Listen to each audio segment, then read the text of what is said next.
कभी कभी किसी आत्मा को चुपचाप दफनाया नहीं जाता, उसे मनाया जाता है, डराया जाता है, और अगर वो खफा हो जाए तो कीमत बहुत भारी होती है। आप देख रहे हैं स्टोरी विद सौरभ, जहां हर कहानी सिर्फ डराती नहीं, आपके दिल में उतर जाती है। आज की कहानी एक ऐसे गांव की है जो मेरठ के पास बसा है, पर उसके पीछे छुपा है एक ऐसा खौफ जो अब भी वहां की हवा में जिंदा है। एक औरत, एक खबीस और एक ऐसी रात जिसे कोई भूल नहीं पाया। उस रात बारिश नहीं हो रही थी, लेकिन हवाओं में एक अजीब सी सरसराहट थी।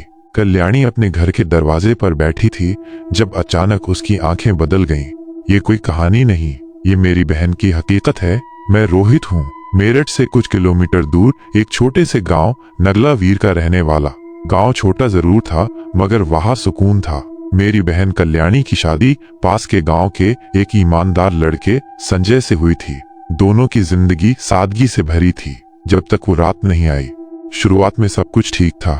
कल्याणी और संजय की शादी को 5 साल हो चुके थे। उनका एक छोटा बेटा भी था, नाम था विक्की। संजय खेती करता था और कल्याणी घर संभालती थी। माँ बेटे की हंसी पूरे मोहल्ले को सुनाई देती थी। फिर एक रात सब बदल गया। कल्याणी को ख्वाब आने लगे थे, अजीब से ख्वाब, जिसमें एक औरत जलते हुए खेतों में खड़ी हंस रही थी। उसका चेहरा धुंधला था, लेकिन उसकी आंखें, उन आंखों में ऐसी नफरत थी जैसे किसी ने उसे जिंदा जलाया हो।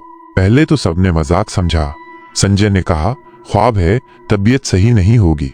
लेकिन फिर कल्याणी की हालत बिगड़ने लगी। अजीब हरकतें शुरू हुई।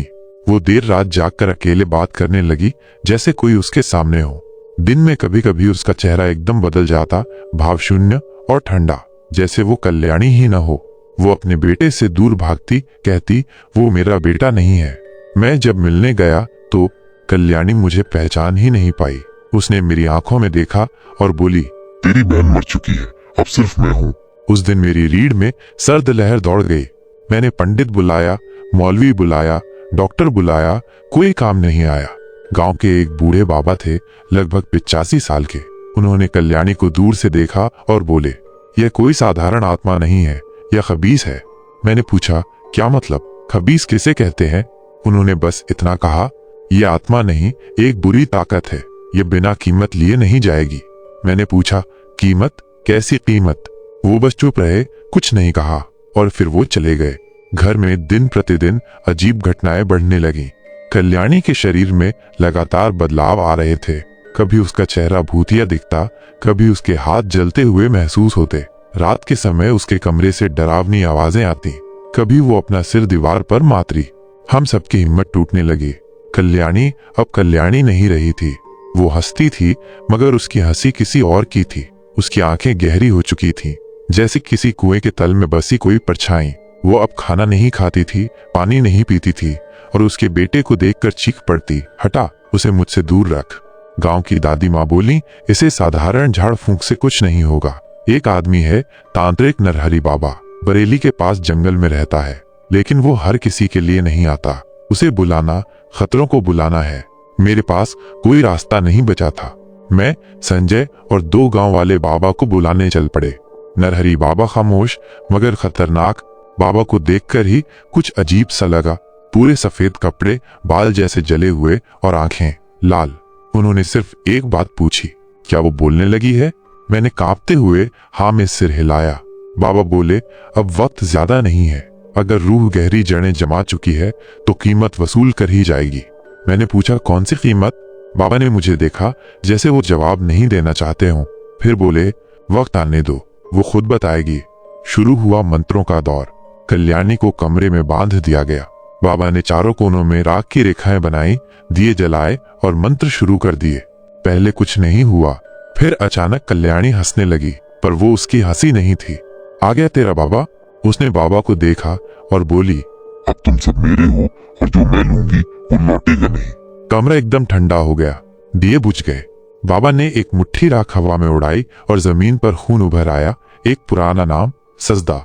बाबा चौंक गए, यह खबीस है, ये सजदा है। हमने पूछा, सजदा कौन है? बाबा ने बताया, सजदा एक औरत थी जो गांव के जमींदार के खिलाफ विद्रोह करने की कोशिश में जिंदा जला दी गई थी। लोगों ने कहा वो पागल थी, मगर हकीकत ये थी कि वो साधना करती थी और एक तांत्रिक बनने वाली थी। मरते वक्त उसने कसम खाई थी, मैं हर औरत के शरीर में लौटूंगी और कुछ लेकर ही जाऊंगी। उसकी रूह खबीस बन गई। बाबा बोले, अब ये रूह एक कीमत मांगेगी, लेकिन वो कीमत क्या होगी किसी को नहीं पता था। कमरे की हवा में अब दहशत थी।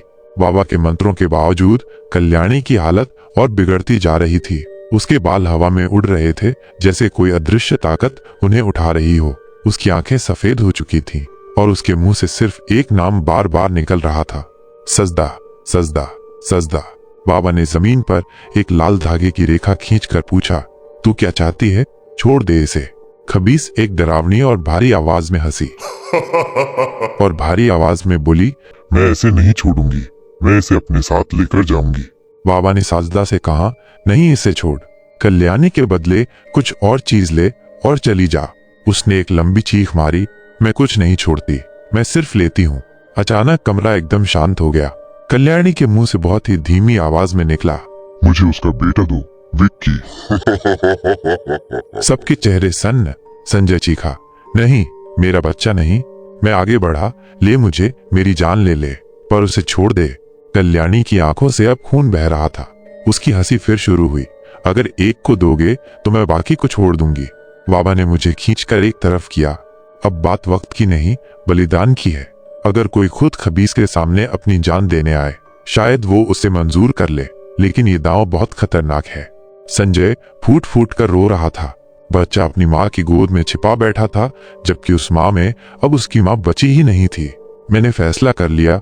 मैंने बाबा की तरफ देखा, अगर मेरी जान देने से मेरी बहन बच सकती है तो मैं तैयार हूँ। बाबा बोले, खुद की जान देना ही काफी नहीं, तुझे उसे बुलाना पड़ेगा, उसे खुद से बांधना पड़ेगा। वो तुझसे कोई ना कोई कीमत खुद तय करेगी, वो जो जिंदगी से भी बड़ी होगी। मैंने आंखें बंद की और पहली बार उस रात के अंधेरे से बात की, सजदा, मैं तैयार हूँ, जो चाहिए ले ले। मैं खड़ा था उस रेखा के अंदर जहाँ खबीस को बुलाया गया था। मेरे चारों ओर मंत्रों की राख, दीपकों की बुझी लौ और कल्याणी की चीखें थीं। बाबा की आवाज थरथरा रही थी, अब जो होगा वो या तो खात्मा लाएगा या सबका अंत। सजदा प्रकट हुई। कल्याणी की देह कांपी। उसके मुंह से एक गहरी बोझिल आवाज निकली, तू खुद आया है मेरे पास? मैंने कहा, हाँ, मेरी बहन को छोड़ दे। सजदा बोली, बहन? क्या वो तेरी बहन थी जब तूने उसे अकेले उस रात रास्ते में छोड़ दिया था? मैं कांप गया। सच था, कई साल पहले एक बार गुस्से में आकर मैंने उसे सुनसान रास्ते पर अकेला छोड़ दिया था, और वही रात थी जब उसे किसी अदृश्य शक्ति ने डराया था। शायद वहीं से शुरू हुआ था ये सब। सजदा बोली, तेरे खून से मुझे कुछ नहीं मिलेगा। मुझे चाहिए तेरा सबसे बड़ा डर, तेरा पछतावा, तेरी यादें, वो पल, वो जुर्म, तेरा मन। मैं उसे खा जाऊंगी। तू कुछ दिन जिंदा रहेगा, मगर तेरे अंदर कुछ नहीं बचेगा, और समय आने पर मैं तुझे ले जाऊंगी। मैं चुप था। जाना आसान था, जीना मुश्किल। लेकिन मैं तैयार था। मैंने कहा, ले ले। जैसे ही मैंने ये कहा, एक जोरदार चीख कमरे में गूंजी। कल्याणी का शरीर एक झटके से हवा में उठा और जमीन पर गिर पड़ा। बाबा ने मंत्र तेज कर दिए। संजय ने दौड़कर विक्की को बाहों में ले लिया। मेरा सिर चकरा गया, जैसे मेरा दिमाग कोई खींच रहा हो, और फिर सब शांत। मैं जिंदा था, पर मैं अंदर से बिल्कुल खाली। कल्याणी अब ठीक थी। उसकी आंखों में फिर से वही बहन दिखी जो कभी हंसती थी, पर मैं अब कुछ महसूस नहीं कर पाता। ना खुशी, ना गम, ना कोई रिश्ता। मैं जिंदा लाश बन गया था। खबीस सब चली गई है शायद, लेकिन उसकी कीमत वो नहीं थी जो सब सोचते थे। उसने जान नहीं ली, उसने मुझे ले लिया। और जब आप अगली बार किसी को गुस्से में अकेला छोड़ दें, तो सोचिएगा कहीं कोई सजदा उसे देख तो नहीं रही। तो दोस्तों, ये कहानी आपको कैसी लगी प्लीज कमेंट में बताएं। और इस कहानी ने आपको डर का एहसास कराया हो तो इस वीडियो को लाइक करें और सब्सक्राइब करें स्टोरी विद सौरभ इस चैनल को, ताकि हम भी यूट्यूब में थोड़ी ग्रोथ हासिल कर सके। तो मिलते हैं किसी और कहानी में डर के नए एहसास के साथ। तब तक के लिए अपना ख्याल रखें। धन्यवाद।